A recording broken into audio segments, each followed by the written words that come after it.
Is going on, everybody? King of Chaos, Logan Black here, and you're watching another episode of Dude, Have You Heard This? The weekly show where a bunch of friends sit around and chat up some of our favorite under-the-radar albums. With me, as always, Johnny Torres and Scotty Ceriti. How are you guys doing this week? Oh, wonderful. Good to see y'all again. I'm all right. Yes, you are. And joining us again is Angela. Angela, how are you doing? I'm great. And as we discussed on her first appearance on the show, we're bringing on her daughter, Morgan. Morgan, how are you doing? I'm good. And I'm fully aware that your pick is the one that we went with this week from that end. So, you know what? Why don't we just start off the bat with that pick? Morgan, Angela, tell us why this one was your choice, what it is, actually. Start there. Start by telling us what it is. And then just why you picked it and why this one means that much to you that it made your choice. Go for it. You want me to start? Well, I can start by saying we picked it. It's Morgan's most favorite album of all time, but I also like it. So it's an album that when she listens to, I don't mind listening to it because I like it too. All right, now you can tell them what it is. Okay, so I picked Double Dare by Water Parks. They're my favorite band, and I feel like they're really popular with, like, my age, but they're not very popular with, like, adults, I guess. But it's a band that, like, they're my favorite and a lot of, like, my friends' favorites, but they're also my mom's favorite, so I was like... Yeah, they're like one of the first bands that she found like on her own that she just like really connected with. And when obviously like her connecting to it makes me want to connect to it. And it was just, I don't know, it was easy. And we've seen them live a bunch. They're very nice. They always, are very nice to her when we meet them. And it's just such a, I don't know, I think they're pretty talented. It's just, I don't know, it's easy to listen to. It's fun. I know that I was there for one time that you guys saw them. We all did a Warped Tour together in Connecticut. That was a fun experience. For those of you trudging along, these two were at that show, and it was the same show that all of our good buddy Hammer Tunis almost got into a fight with Ronnie Radke. We still talk about that. Morgan will always be like, remember when that guy got into a fight with Ronnie Radke at Warped Tour? It was a fun moment. But let's focus on Water Parks here. This, for me, and I know I say this every week, but I think this is like the number one album that there is no way I would have listened to this without being told, hey, you gotta listen to this for the show. I'll also add that my younger brother, who used to go to hardcore shows with me, just, at least a foot taller than me at this point, big fella, this is a band that he I know he's brought them up to me. He's gotta love them. They're like right up his alley of like pop songs that are produced, and put out there with some guitars. This is his style. And I know I've heard of this band before as well through other like YouTube personalities. Finn McKenty is one of the guys that I watch all the time, who has brought this band up in talking about their connection with young people and how there really isn't rock music for young people anymore, except for bands that are doing this or like the emo rappers, he calls them. But I want to get everybody else's opinion on this before I continue to go on. Scotty, I'm going to start with you. I really like this record. It was easy to connect to. It was fun. This was my first experience with Water Parks. It was a really, really awesome front-to-back listen. And it was awesome front to back the first time, which is very rare for me. It usually takes me, even with some of my favorite artists, the Nick Caves, anything, takes me a couple times to really appreciate it. But I got into this really, really quickly. Yeah, I think easily digestible is the easiest way to say it. Like, I mean that in a very positive way. It is very easily digestible. It's like candy. It's sweet. It's simple. It's easy. You take it in. Yeah, Johnny, what did you think about this one? I know this is probably a bit more your wheelhouse. So, full disclosure, in a couple decades, I'm absolutely going to be the old man at the pop punk show. Me and Terry Von Vicious talked about this earlier. We're going to be the two guys in our mid 50s that all the young 20s and teenagers will be like, what are those guys doing here? Yeah, right here. So, water parks to me, so I heard about water parks in 2016, right around when the album first came out. Alt Press did a thing on like 5 bands you need to hear right now before they blow up, and those lists are usually pretty good, so I gave it a try, and sure enough. But water parks is like the final version, like the final major release of what bands in the mid 2000s like Forever the Sickest Kids and Monty R.I. like really started doing. But this is like the most refined version of that in terms of like pop punk with electronic elements. This is the most complete version of that, I think. As everybody said, really fun front to back listen. It's been about 3 years since I listened to this, so it was really good to go back and run through it again. Probably took up a whole hour of my day just putting Powerless on repeat because there's that middle section drives me nuts. It's the most catchy thing in the world. Yeah, really, really great pick. I was really excited when this came in the chat. Yeah, dude, I think you probably said it as good as I could possibly put it together, where you're like, this is the extension of a lot of those pop punk bands, which, were an extension. I think this is like, I think we've hit the peak of pop punk with stuff like this, honestly. Like, it is, because it really is. I think we started out with bands like the Descendants, which were punk bands, or the Buzzcocks, which were punk bands, but they had that pop element. And we're going up. We hit that Blink-182 with the pop sensibilities, but they're still, it's punk rock at its base. Whereas I think this is starting to hit that peak where it's like, this is way more pop music than it is punk music. And to me, I heard a lot of like, and this is coming from a boy band fan, I love me some NSYNC and Backstreet Boys. I heard a lot of the elements of like the Backstreet Boys like second record, and how like those songs were constructed and put together, and the hooks. God damn, I wrote down those fucking hooks. These guys could write a hell of a hook. I wrote down pop music with tattoos. And then just a lot of the sounds are very much, and like the song structures and all that are very much some boy band era stuff. The track that stuck out for me was Plum Island, and I just think that's because that was probably the most aggressive song on the album. That's your favorite. Yeah, it's to me it was heavy, so I was like, all right, I could jump into this. With that said, why don't we rate this one? I'm gonna start with Angela and Morgan because it was your choice. What rating did you give this one on our ridiculous rating scale? Well, obviously it's a 10. It's a 10 for me. But we're going to give it 10 bottles of Manic Panic lime green hair color out of 10. I think that's a very legit one. Johnny, what did you rate this one? Yeah, that was pretty much right up the same alley as where I was going. It was gonna be 8 different colored matching hair short combos in the pit out of 10. Scotty, what did you give this one?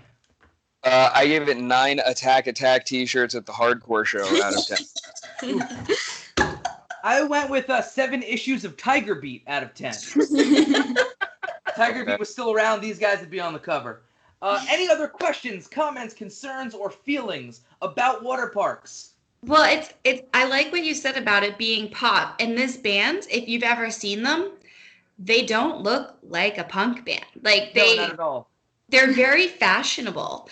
And their lead singer, while he has like different color hair, he kind of makes every album that he has is like a new color. It's like a new color. So he colors his hair like lime green, and his newest album is lime green. And it's actually a couple songs were played on, what's that station? Hits One. Hits One on Sirius Radio. Like I said, this is definitely like we've reached the peak of pop punk. Like I think the next step is going to be like, I really think they're going to be getting more electronic, because I mean you heard it on this record 100%, and I know that's kind of like their thing, production. But this is about as far into like pop punk, and like if we go any further, it's going to be completely going into the pop realm, which is cool. Again, everything evolves, and I support that. I think, nobody's really changing anything up in the punk rock world. We're still playing the same 3 chords. No, and what you're saying about, like, it's already taken a sort of half step already, because like Newfound Glory's most recent record started using electronic elements, and Yeah. all of these pop punk bands that have been around for a while, like, they've seen these electronic elements in play. They've been around for forever, the Thickest Kids and Monty R.I. and Attack and bands like that. But now that they've heard how complete it can be with Water Parks, I think now all these other pop punk bands are like, let's try just a little bit of an injection into our sound and see what happens. And it's working. Yeah, there's really no other route to go. I think, like, if you're going to be trying to evolve a sound, or, keep making something that is going to challenge you as a musician, which in reality is what you're going to have to do. You can't play the same 3 chords for fucking 10 albums, or you're 90% of punk rock. But, like... Unless you're Bad Religion. Listen, I don't should put them down. At that point, it's like, what do you do? Well, you have to start adding some other elements. I mean, these guys are not going to start using xylophones. So Right. use electronics. You got options. It's the way to go. It's kind of like that period in 2017 where everybody was making dance records. Like Spoon put out a dance record, Arcade Fire put out a dance record, Queens of the Stone Age put out a record produced by Mark Ronson. It was just a very strange but also extremely interesting to listen to year. Side note about Mark Ronson, real quick. I must have listened to Mark Ronson's cover of Stop Me If You Think You've Heard This One before about 1,000 times this week. But that's besides the point. Anything else before we move on? Cool. I am going to throw it over to Scotty for his pick this week. Scotty, lay it on us. I picked an album called Oftentimes, which is the only quote-unquote official studio album by the band Genuine Freak Show. They are a British collective that started out as a post-rock band very similar to Godspeed You, Black Emperor, or A Silver Mountain Zion, with vocals. And then as they progressed and gained more members, they kind of sunk more into that 60s orchestral pop type thing that they had going on the record. And the first song I heard was actually Hopscotch Machine Gun Madness, because the title really confused me for a minute. And I listened to it, and as a theater kid, this is everything I could want from a quick 35-minute pop record. I am going to reserve a lot of what I'm saying until we've all started putting more of these the thoughts out here, because this one made me feel things. This one made me feel some things. Johnny, what did you think of A Genuine Freak Show? Man, where the inspiration comes from to write something like this. I mean, like, and I love the prog realm. I love Zappa Plays Zappa, and I love Between the Buried and Me and Big Elf, and if you're playing 2 organs at once while singing a metal song, like, I'm into it, man. Like, so when I come across stuff like this, that's just so, like, in a realm of its own, like, it's such a treat.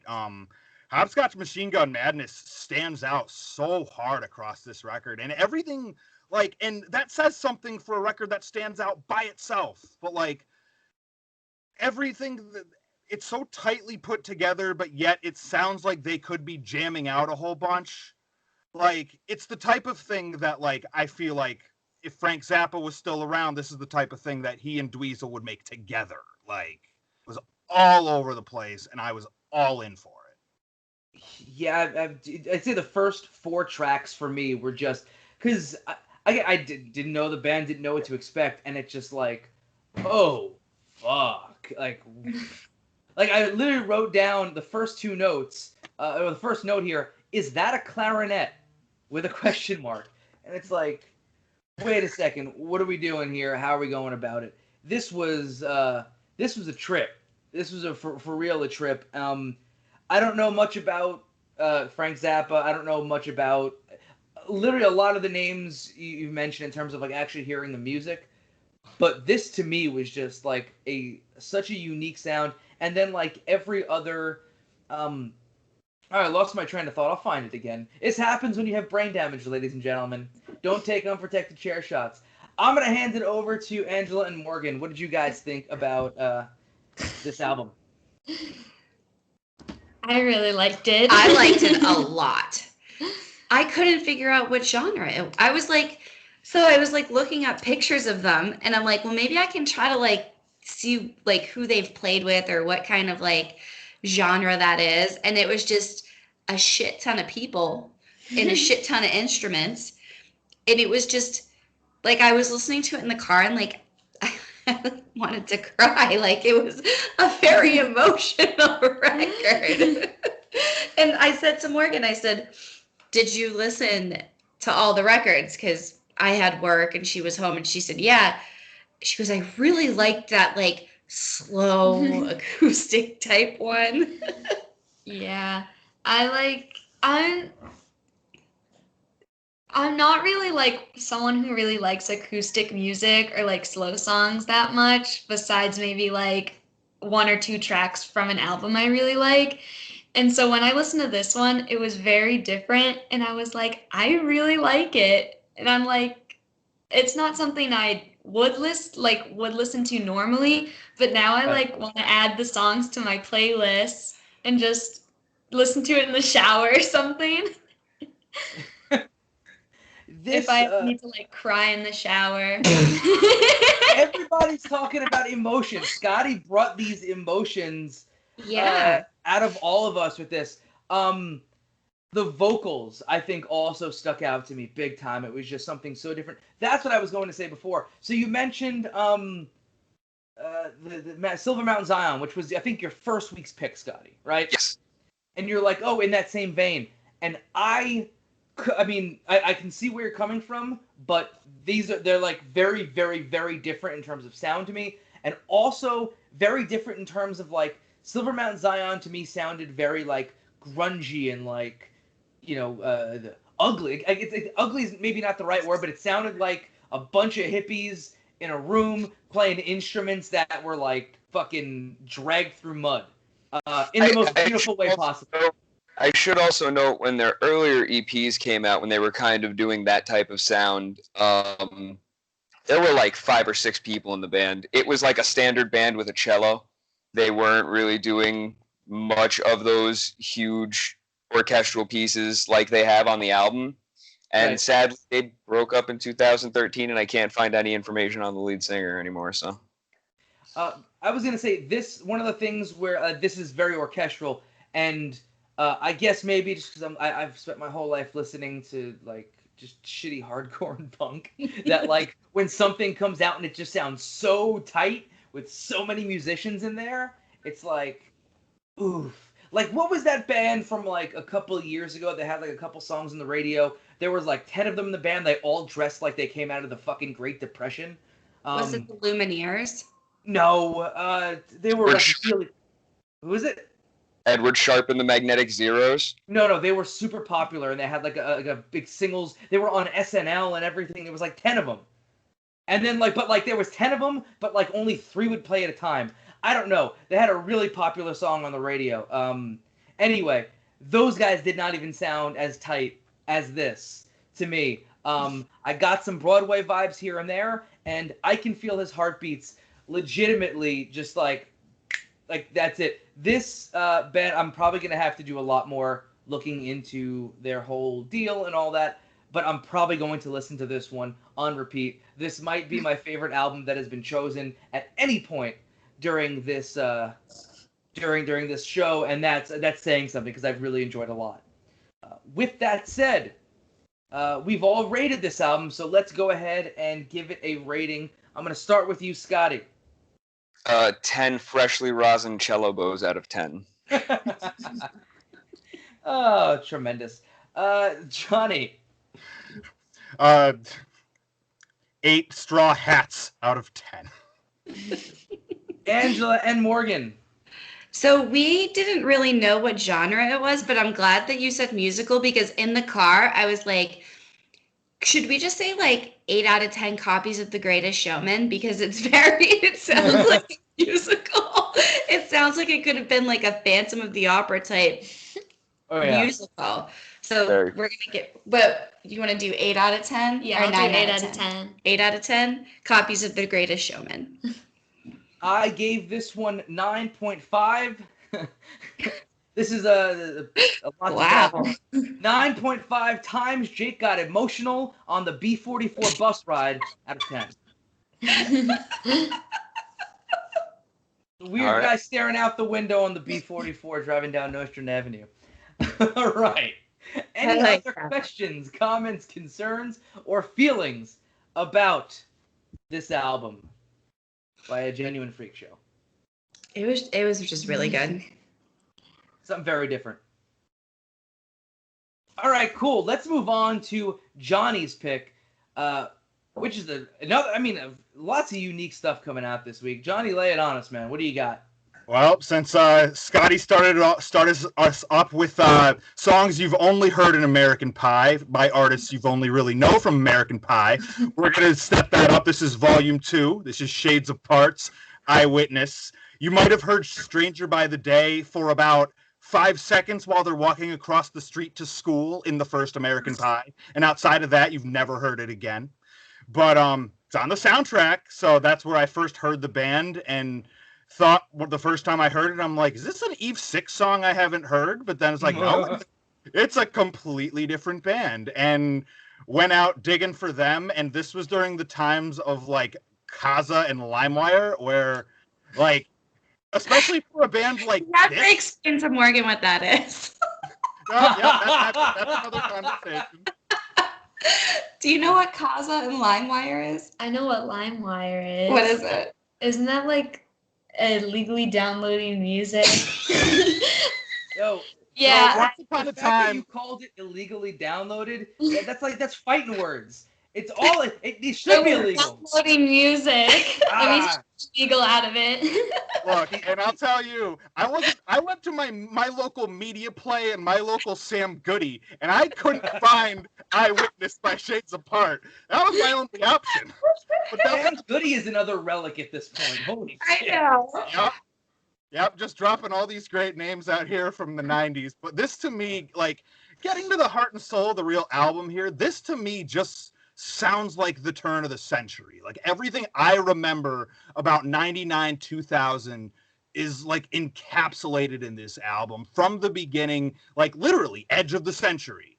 Like, right away, and then the whole thing to me just screams like it's still got a 90s alt-rock sound, but we're starting to deviate from that. And this is funny considering Shades Apart is like a bit more of like, if you listen to their earlier stuff, they're kind of a hardcore band, like just a little bit of a hardcore band in I there. can see that.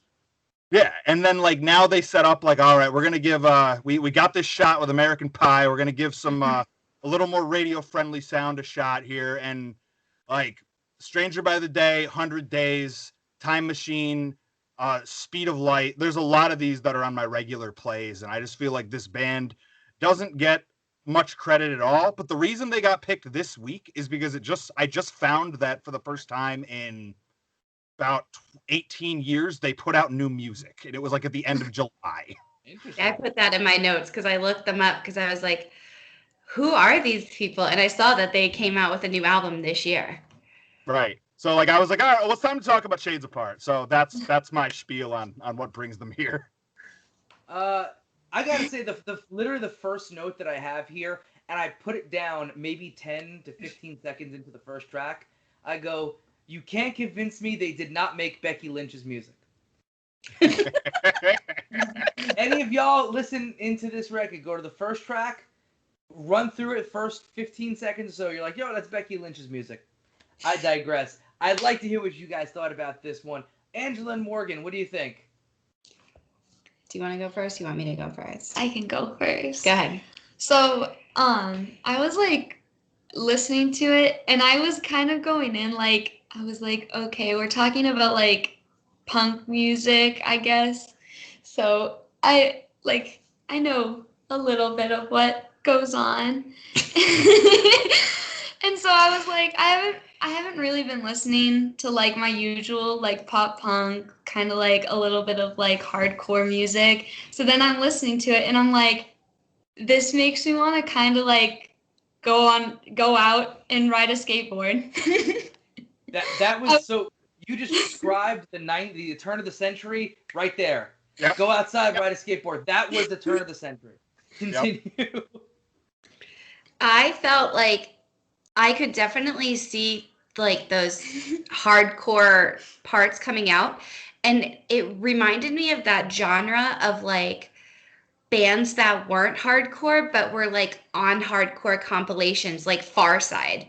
Remember Far Side? Yes. Like FARSIDE?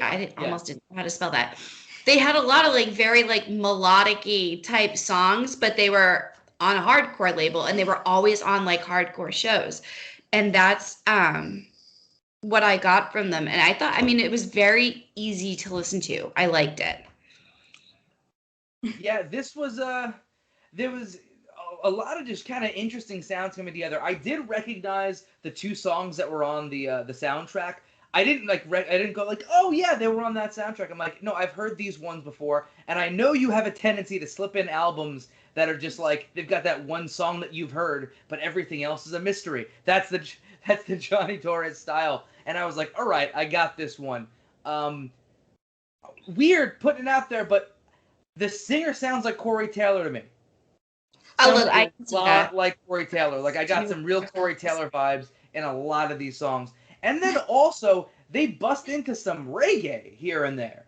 Like it's like I thought it was gonna be ska at first. yeah, right. First track, I thought it was. I was like, oh, is this a ska band? Because they had that riff that almost sounded like ska, and then it wasn't. But I did get that vibe. It went from Becky Lynch to some ska stuff, and then they've got like the alt rock, and I'm like, all right, y'all are mixing some vibes here. This is cool. Scotty, what did you think of this one?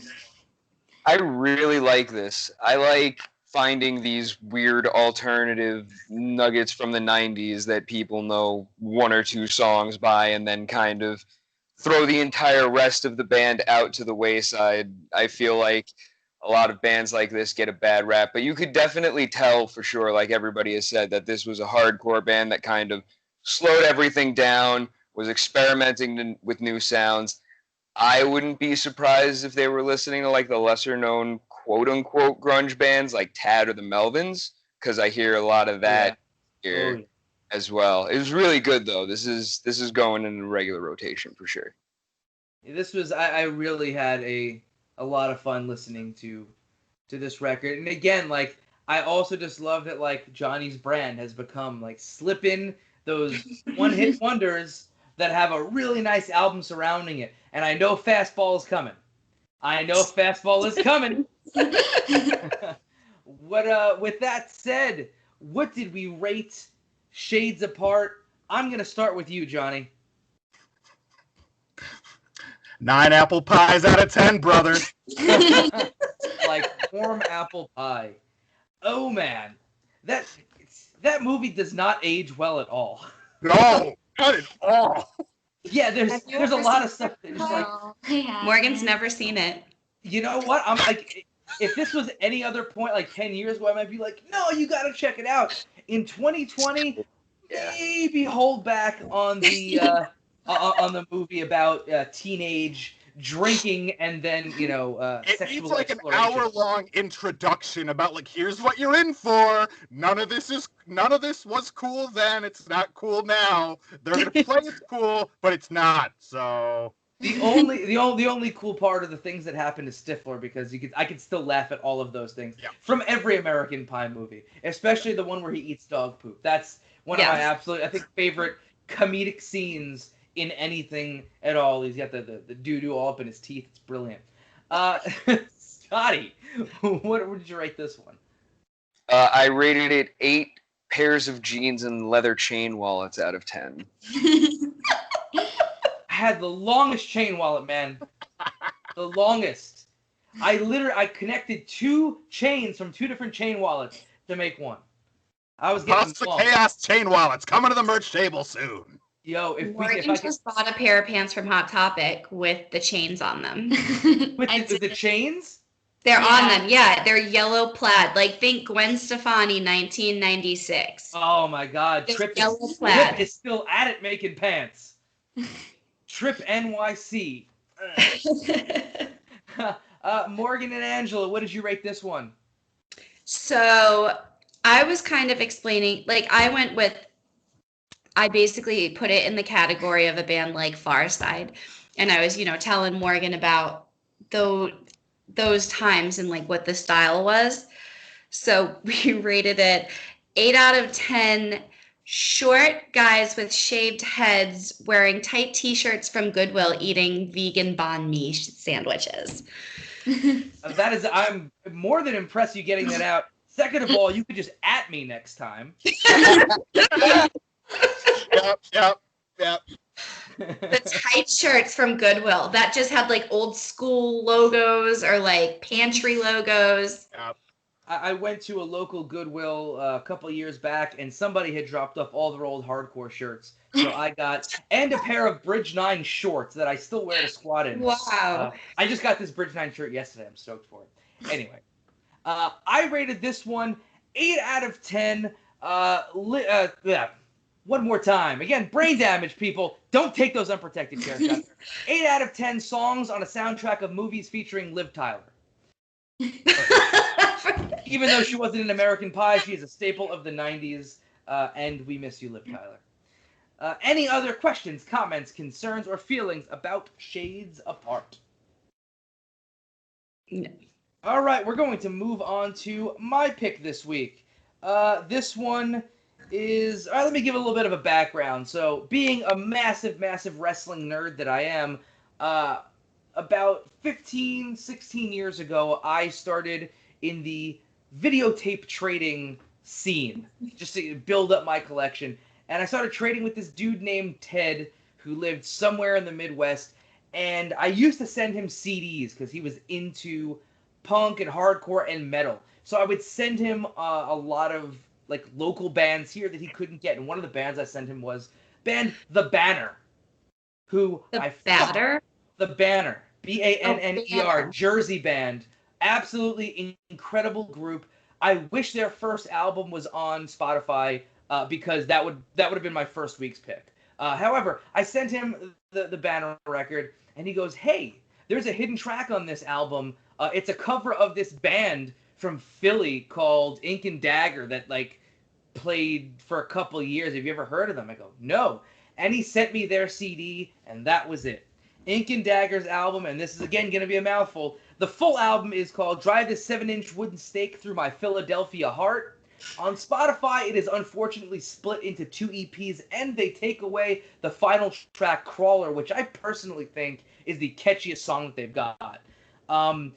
This band was weird. They were a hardcore band playing in the hardcore scene, but all their stuff was based around being like vampires, which again, if you know the Northeast hardcore scene in the 90s, it was all angry dudes in champion shorts. And then these guys come on stage talking about vampires and stakes and sucking blood. They were a gimmick band in the hardcore scene. You don't often find that. I think the songs hold up despite them being a gimmick band, but that's my personal take. But I would love to hear what you guys thought of this one. I'm going to start with you, Scotty. What did we think of Ink and Dagger split into those 2 EPs? This is absolutely a band that's bigger than their gimmick, because listening to this record, I heard like it sounds like the bad parts of Philadelphia. It sounds like people are gonna beat the shit out of you in Kensington or something like that. Like it assaults you. The lyrical content and the vampire theming was a little weird for me at first, and then I remembered some of the other bands I listened to, like Ailstorm and the Misfits, and got over that real quick. But I really, really enjoyed these 2 EPs. These are really, really good hardcore records. Yeah, dude, this is I completely get what you're saying, because I think off the bat the whole vampire thing was kind of weird for me, especially like, with the sound they're going for. But like, again, as a fan of Guar, who am I to judge anybody's gimmick? Angela and Morgan, what did you guys think about Ink and Dagger? Wait, I need to go first. I need to tell you guys something. Do you know who's in Ink and Dagger? I do not. Do you ever watch Tim and Eric? I've watched maybe a few times. Eric Wareheim is in Ink and Dagger. That is That's super interesting. If you, All those Adult Swim people are just like old aging punks. It's the truth. yeah, I like, because I was remembering, and I'm like, there's a famous person in that band, and I can't remember who it is. And when I looked it up, I immediately saw the picture, and I was like, oh, it's like Tim and Eric. But he's young as shit. Thank you. Yeah, these guys are early to mid 90s. But so I did listen to this a long time ago, like when it first came out and when I was younger, and I hadn't listened to it in a long time, and I put it on and I'm like, oh yeah, Ink and Dagger, like what a throwback. And I put it on and I was like, oh God, I don't know if I can handle this. It's like it's those bands, like there's just very few bands that I like loved when I was younger, like Dillinger Escape Plan, Between the Buried and Me, that like an Ink and Dagger that I just like my old woman grandma brain just like cannot handle anymore. So it was hard to listen to, but I got through. But it's just it made me feel old and just like grandma. I could see that. Morgan, what did you think of this one? I feel like the best way I can put it is when I like started listening to it, I really liked it. I am also a big like My Chemical Romance fan, and it really, because of the whole like vampire theme, it reminded me of, oh my gosh, what's the album called? It's like Vampires Will Never Hurt You. I think it's like By My Chemical Romance. their first album. Yeah. And that's what it reminded me of. But I feel like the best way I can put it is I really liked it, and it made me want to like go out and like grab a nice baseball bat. We're zombie hunting to Ink and Dagger. Or vampire hunting, technically. Yeah. It made me feel like, probably just because like all the vampire thing, I didn't really look into them that much, so I didn't know it was supposed to be all vampire themed, but You felt it? I felt it. Right. I was like, I wake up tomorrow with fangs, it's this album. Well, I think it took me a few listens to kind of grab all that together, because like I said, when I got this album in like 2004 or so, like Wikipedia wasn't as strong as it is right now. Like you really had to search for this like mostly unknown local band, but like in just listening to it over and over again, like it's not just like I suck your blood, bump bump. It's like there's like deep vampire lore in this, where look into my eyes, and one look in the eyes and I own your soul. It's my favorite lines from Crawler. But like it's like, all right, like we're going into like all this lore. Again, I'm a horror nerd. I love this kind of stuff. Johnny, what did you think about Ink and Dagger? Man, the emo scene has really desensitized me to any semblance of vampires and emo, because, like, I didn't get any sort of gimmick off this. This was me. It was just a hardcore band talking about blood. I mean, what's the big deal? Alkaline Trio sings about blood and vampires, and we went through that whole hymn phase, so there was that, and I don't know. So, like, it didn't click until, like, the second time I listened through. I'm like, oh, it's a shtick! Oh, okay. But I mean, like, for the original lens I was going in with, this was just like a really fun assault on the senses. I think Scotty put it one time. But yeah, and a couple of these went into like the Angry Noise playlist. That's what it's actually called, Angry Noise. But yeah, Bloodlust is now like track 3. I'm crawling at your window. Please let me in. Again, they're deep with that vampire lore.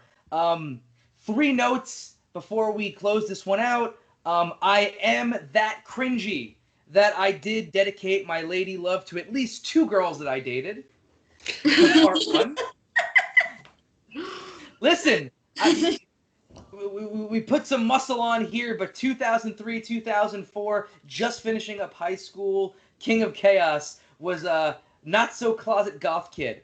Note number 2, Ted also sent me at some other point an album by the grind band Splatterhouse, which again is based around both the video game and the movie Night of the Creeps. It was on Spotify, and they took it off. I'm hoping they put it back on, because that really should be on the show, because I love that record. And then the third note, just because I did, once, the internet did start to open up and give more resources on this band, I did do some research. They are most known not for their records or their live shows, but for being the band that during an Earth Crisis show, so for those of you watching and don't know, Earth Crisis was a militant, very militant straight edge band. I remember this. Yeah. They, as Earth Crisis was playing their first few songs, this band started throwing yogurt at them on stage, and the entire crowd of straight edge kids beat the fuck out of Ink and Dagger. Which, listen, it's a dick move, but I like, remember that. yeah, you're throwing yogurt at a vegan band. But They did it to Morrissey at Riot Fest too. did they? Well, fuck Morrissey. They threw water balloons full of pulled pork at him while he was Good. performing. Good, fuck him. They would. Morrissey wouldn't let me eat dinner that night, so he could fuck off. Nas was so much better at Riot Fest. I digress. Like I said, I've been listening to Morrissey shit all week, and it's not him. It's all covers, because I refuse to give him the satisfaction. With that said, what did we rate this album? I'm going to start with you, Scotty. 9 consecutive viewings of Bram Stoker's Dracula out of 10. Oh, God, that one. Right in the soul. Johnny. That would be 8 plays in a row of him wing like a butterfly.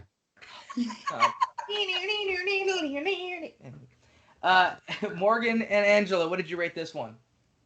I rated it 6 straight edge hand tattoos out of 10. Yogurt in the hand. Of course. Yogurt and hand tattoos. What did you rate it? Probably the same. Probably the same. You gotta have balls of steel to throw yogurt at that band. I I gave this one. Go ahead. I'm just so old. Like, I just couldn't hang. I gave this one 9 times asking, why is that dude wearing eyeshadow at a 10-yard fight show? Out of 10.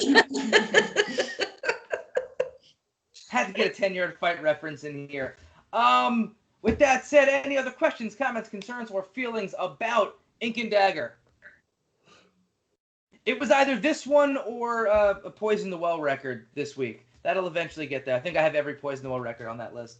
All right, let's close this one out. Let's go around. Let us know where you could be found, if you want to be found, on social media. Scotty, lay it on us. Twitter and Instagram at SC Cerruti. Johnny. Twitter and Instagram at the Concept JT. Ladies. I am at scream_it on Twitter and Instagram. I mean, if you want to be found, you can say that, but... I will plug my Instagram. There's a doubt that I will accept just because I don't really go through it. But my Instagram is poppunkgf. Yeah. And you could find me on Facebook, Twitter, and Instagram at King of Chaos NYC. And if you're checking this out, you're obviously checking it out on the Year One Wrestling Podcast YouTube account. There's so much stuff over there. You've got so many different videos, lots of different series, all this fun stuff, exclusive content. But you should be subscribed to the podcast itself, literally anywhere that you can get podcasts. Pandora just gave me the thumbs up. I'm on Pandora. You could shuffle through a bunch of weird, Disturbed, or what was that other band, Neurotica? Yeah. You could shuffle through those songs and then look up this podcast. But check it out on social media at Year1 Pod. For myself and for all the guests, Angela Morgan, we got to have you on again because this was, as always, so much fun. First-time duo guest, and you'll be the second-time duo guest as well. But wait, hang on 1 second. Go right ahead. Babe, come here. Do you want to come plug yourself real quick? Yeah, actually, get him in. Get him in. Yeah. Come plug yourself. You know, guys, former guest. You were at the show, the yogurt show? Yeah, of course I was. Yes! Oh, tremendous. Middlesex Community College. Earthquakes and Mouthpiece. Of course I was there. Tremendous. That's for another episode, I guess. Yeah, that is like the icing on the cake. Truman, what are you doing next week? Do you have the availability to be on the show at all? Yeah, what else am I doing, man? Dude, listen. I've got nothing going on. There's nothing to do. Cool. We got next week's guest all set, everybody. So, for all of us and for Truman next week, thank you guys and thank you for tuning in to Dude, Have You Heard This?